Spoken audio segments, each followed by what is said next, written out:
Ang problema, yung drugs kasi, lalo na itong shabu, it's easy to manufacture. Mura, tapos mapagbili mo, pera ka agad.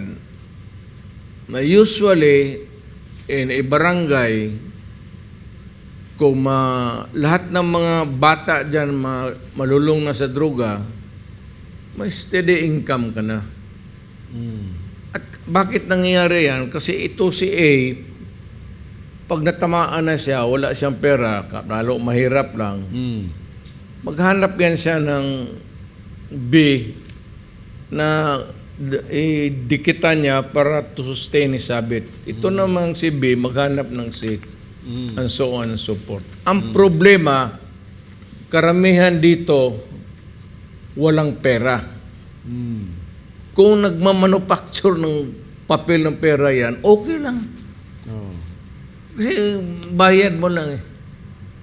Ang problema kasi, ang addiction, pag wala na, magnakaw, mag-hold up, tapos pag nabangag na, mag-rape. So, it will destroy the community. And eventually, pag lahat nasa community to community, it will destroy the country. Kasi sinabi ko sa kanila, wag mong gagawin yan kasi you will destroy the country. And I will not allow it. Bahala na kayo sa ibang panahon. Mabutit naman kumalma talaga sila. Alam nila, I meant business. Kung anong klaseng paraan ko, nalaman naman ng lahat ng tao, di sige. So, but you have to make a stand. Ngayon, still, pero hindi ko naman trabaho yan. I just remind everybody that, do not destroy our children. Iyan na lang. Masakit sa amin yung pinagpaaral namin, tapos after high school sa college na, lulungin mo sa droga, you destroy the future, destroy the family. And if you put one drug addict in a family, that family becomes dysfunctional.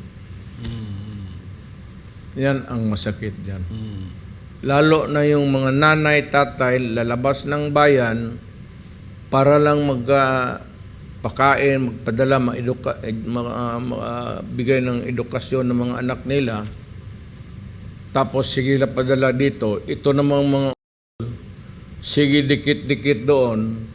So lang lahat ng pera ng pinadala sa pagod ng mga nanay pati tatay, pagdating nila pornada kasi ang mga anak nila gonggong na. O kayo mga maintindihan ninyo kung bakit yan. Ganon ako naghinakit. Ganon ako nasisirain ninyo ang buhay ng mga anak namin.